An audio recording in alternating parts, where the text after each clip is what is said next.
Hey everybody, I'm Andie Ostrowski with TeamGenius, and I'm here with Michael Sup today, and we're going to be talking a little bit about the importance of player development and how player evaluations and player analytics and any sort of feedback to the players really feed into player development and how impactful it can be for players' careers. So I'll kick it over to Michael, like right off the bat here. Michael, why is this personal to you? Obviously, you started Beyond Pulse, which we'll talk about in a little bit, like player development and just giving feedback to players is obviously a huge part of your DNA. And so tell us a little bit about how you got into this and like why it's a really important topic for you. Yeah, absolutely. Thanks, Andy. And so many reasons, but I think, speaking to everyone can understand the impact that sports can have on young people's lives in terms of just developing into healthy members of society, right? And if people can be lifelong participants in sport, there's a host of health benefits with that, social benefits, mental benefits. And I guess the sad reality is been just with my further studies in higher education and really diving in deeper into youth sports development and what is it all about? What does it look like? And really diving into what are some of the challenges and issues that we face.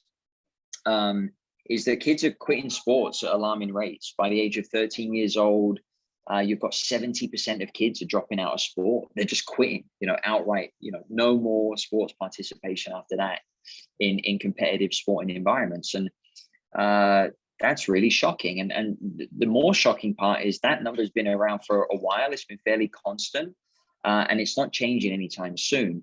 And so that's really what kickstarted the journey for personally, and then for Beyond Pulse, is really diving into that phenomenon and how can we try and fix it. Yeah, absolutely. And I think for TeamGenius and just myself in general, like that's something that really hits home for me is just participation. And of course, like growing up, I played every sport under the sun, and then ultimately, ended up playing soccer, in high school and then into college. And back when I was growing up, like, of course, one of the main things in terms of player development would be getting that feedback and understanding like all of the things that are contributing to my success or lack thereof. And so, all the stuff that we're going to be talking about today, just with, TeamGenius player evaluations, as well as, all the analytics and all the feedback that you get through the Beyond Pulse hardware, those are the types of things that I wish I would have had, going up and growing through the ranks and trying to improve my career. It's just so impactful. And I know would help a ton of players, if you're seeing those results and understanding where you can improve, like that keeps you more engaged. That keeps you wanting to come back and like get more involved in the sport and then ultimately become better. So anyway, super excited to talk about this a little bit more today. I'll pass it over to you if you want to talk a little bit about Beyond Pulse and just generally what you guys have going on over there. Yeah, so at face value, Beyond Pulse it's wearable technology. We're trying to harness the power of wearable technology, but in a way that we really try to democratize it and automate it for almost the everyday person. Wearable in the past has typically just been used at the elite end, professional sports. And if you look at how video has now become omnipresent, almost, you can't go to a sports field without seeing video, the big antennas up recording the games. So but again, true. really made that accessible for everyone. And, we really believe that wearable can be a great opportunity to do that as well. And you're kind of seeing it. If you just look, in the world, it's something like 20-25% of adults in the United States have a Fitbit or some sort of device wearable that they're using, and they're not pro athletes. They're just, people like my mother are now actively tracking their steps. And so we believe that potential is there for youth sports. So that's really, who we are, or, why we do it. And then the additional part to that is we really want to focus the conversation around coaches. We believe that coaches are critical to the youth sports experience. So how do we then use wearable technology in a way that isn't just about performance and getting the most out of the players and who's working harder? It's actually about how do we use this data to reflect the playing environment? Because that's way more important as it speaks to youth sports in general and not just the elite level of youth sports. Yeah. What do you mean by the playing environment or like the team environment? Yeah. So there's a lot of assumptions in youth sports. So, we practice 3 times a week, we train for 90 minutes. Well, if we pause there and we just dive in on we train for 90 minutes, one of the first things we realize is that, how much time do kids actually move when they go to practice? Because again, it's assumed that we're moving for 90 minutes, but actually it's not. And the alarming part is that on average, it's around 50%. So it's around half that time. So when kids go to play soccer, they're actually only moving for 45 minutes at best. It's a little bit less than 50% is the national average as we see it. So therein lies a huge problem, because when kids are standing around too much, it's usually because of the coach. And this is something we could probably all relate to. Coaches who like to talk quite a lot. They stop the session too much. They don't let the kids play enough.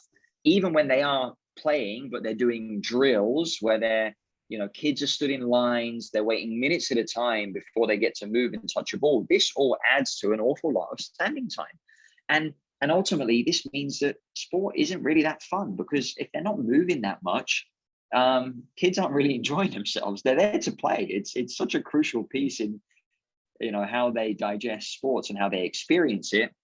And so this is how it connects back to the environment. We believe that if kids are moving a decent amount, not only are they going to be more engaged and likely enjoy themselves, but they're also more likely to learn and get better.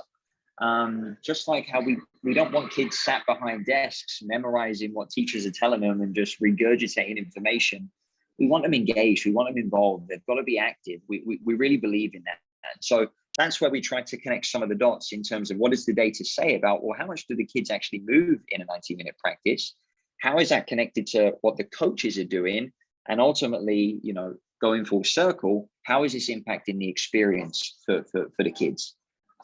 So that's a prime example of how we're trying to, impact the environment and ultimately change behaviors from a coaching sense.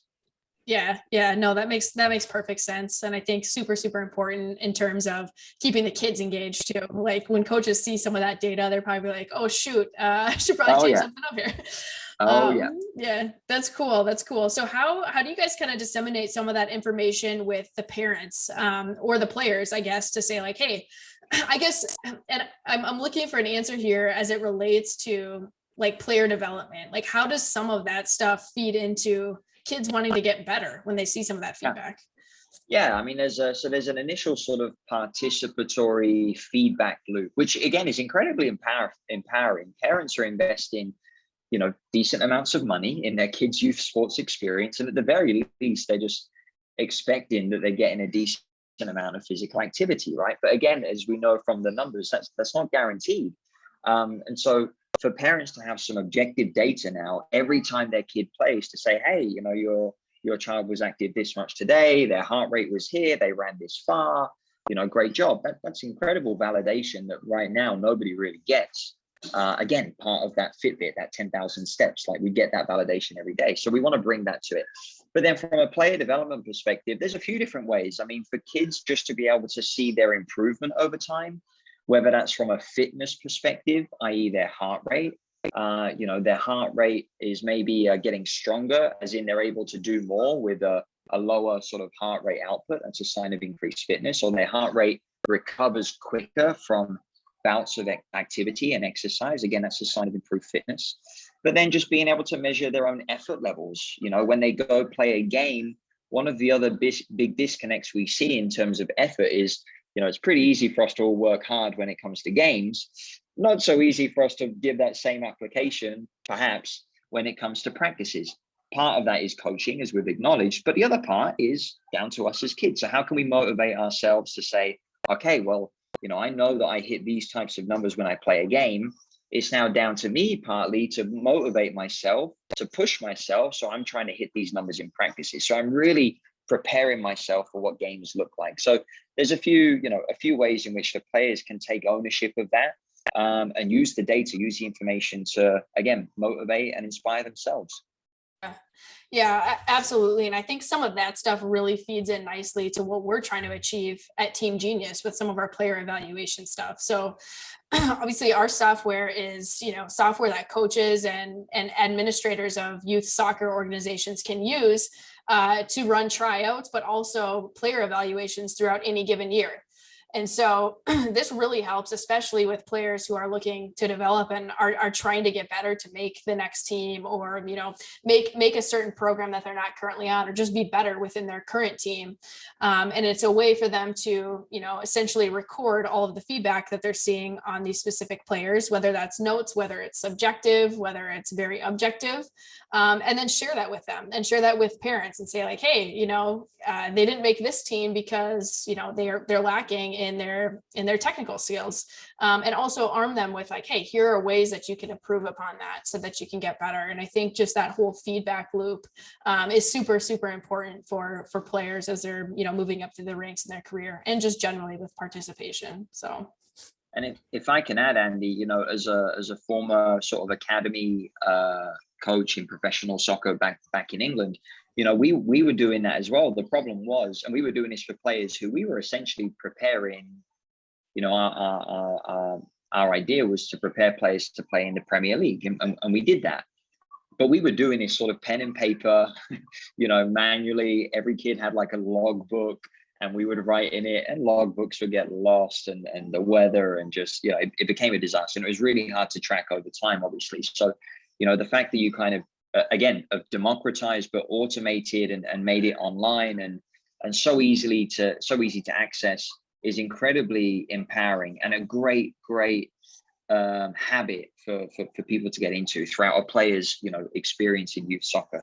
To have that information on tap essentially is incredibly powerful. Yeah, definitely. We were just talking with an organization. It was Indiana Soccer, their ODP organization, and they used TeamGenius, and they had a really unique way of using us that I wanted to share. And they not only use TeamGenius for tryouts, where they're essentially picking teams and then providing feedback, they're using it throughout the entire year and almost at every training session. So they'll leave kind of this evaluation open, and then a lot of the coaches on the field, they have this, it's kind of like a talk to text functionality in there, not to get too technical on it, but they're like, they'll just write notes in there all the time, so that at the end of the year, players can look back and look at all the training sessions and realize like, oh, this is my feedback this day, this is my feedback this day. So not only can the player see it, but the coaches at the end of the season can say, whoa, look at how much this player has improved in this area, or, you know, or maybe went down the hill in a certain area. But it's really just all there in the app. So they're not like writing a quick note to themselves on their phone and then just trying to remember months down the road, or writing it on a piece of paper or something like that. So I thought that was super unique, and they've obviously seemed to be really enjoying it that way. And they're like, hey, this is all in one place and it's great and nothing's lost.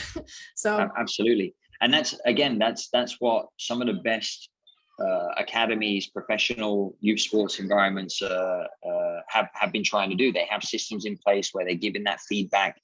Yeah, I would say for a lot of them, not even training for training sessions, but they would be doing it for games. So again, the fact that you've simplified it in a way that now makes it such great practice for clubs at all levels is very empowering. Yeah, it's a great asset to have for any club, for any organization. Yeah, definitely. Michael, tell us a little bit about some of the more competitive organizations or high level organizations that are using Beyond Pulse to manage a lot of their player analytics. Yeah, so we work right now with a lot of ECNL, MLS Next, Girls Academy type clubs, you know, the higher performing teams within a club environment that are competing on the national sort of level. But that being said, we're also working with clubs who, okay, they don't have teams that are competing on those heights, but, you know, maybe they're playing NPL or, you know, the top sort of regional leagues, depending on where they are in the country. Again, for two reasons. One, because directors of coaching, they really want things that are able to help them monitor their staff. Because sometimes they're not always able to be out there on the field. They can't always see what's going on. They, you know, oftentimes have very little opportunity to just get out and watch coaches in action. So this becomes a really cool way for them to at least have some data points that reflect what's going on in practices. So directors in particular like working with Beyond Pulse, and a lot of it is for that reason. And they can use that information to help educate coaches. You know, the active participation score, that playing time score on its own, can have a profound impact in terms of coach education. But then the more elite level clubs, they've typically got, high level coaches, and, they're then using the data slightly differently, that perhaps models a little bit more collegiate level teams, whereby they're using it a bit more to monitor how much the players are doing, wanting to make sure that they're not doing too much, because there is a risk, especially with adolescents. And you just got to look at the research around ACL injuries for adolescent females. It's a disaster. And a lot of it is because we just don't know how much we're doing at those ages, 12, 13, 14, 15, 16. So it's bringing that information to the forefront, so we can now A, just know what's going on, but then B, start to use that data to more effectively plan and execute on training programs, making sure we're not doing too much and overtraining players, and then making sure that we're also preparing them well enough for competition. So we've kind of got those two kind of strands, and a lot of clubs using it for both reasons, by all means. But those would be some of the key examples in which clubs are really adopting the information and the data and applying it right now. Yeah. I mean, I think that's super smart though, that you guys have those two strands, right? Because like, of course, for the more recreational youth leagues, like some of that stuff, it's like, do we really need to care about like overstressing them or like any of that? But once you get older, that's the type of stuff that I think is super important.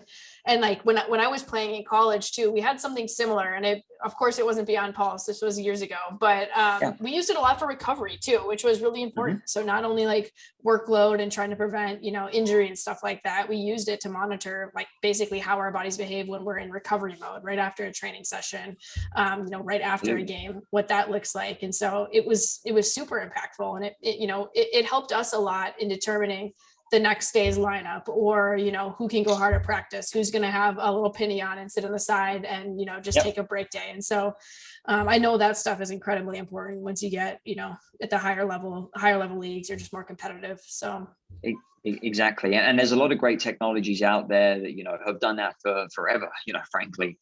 And we didn't really want to compete there. That wasn't really the reason why Beyond Pulse was born. But I think we've been able to just simplify that tech process so much, because typically it's been a lot of work. You've needed to have a sports scientist or someone with a dedicated background in understanding of just how to use the technology, but then how to understand and use the data. And again, we've just stripped all of that away and ultimately made it way more affordable and accessible. So, we never really wanted to be in that space, but I think naturally, because of how easy we made the product work, and then in terms of pricing, we're still working with a lot of elite programs. But yes, our mission, our values are more focused on youth, and we want to be part of the positive change in youth sports to improve the experience, just like you folks are. That's great, Michael. So what's next for Beyond Pulse?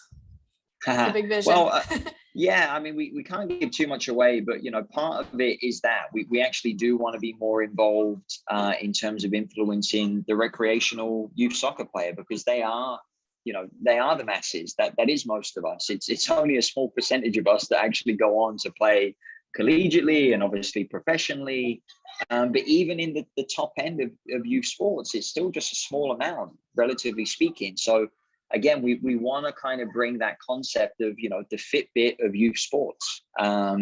So again, can't say too much at this point, but, that's really where we want to spend more time, energy, and effort, because we really believe in that, in the average child who's playing competitive level sports 2-3 times a week.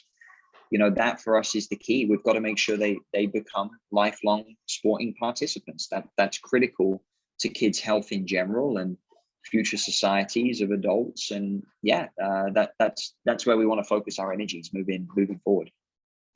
Cool. Well, I appreciate it, Michael. It was great chatting with you. So we'll leave some links below wherever you guys are listening to this video for how you can get a hold of Beyond Pulse and TeamGenius. But besides that, thanks so much for chatting, and hope to talk again soon.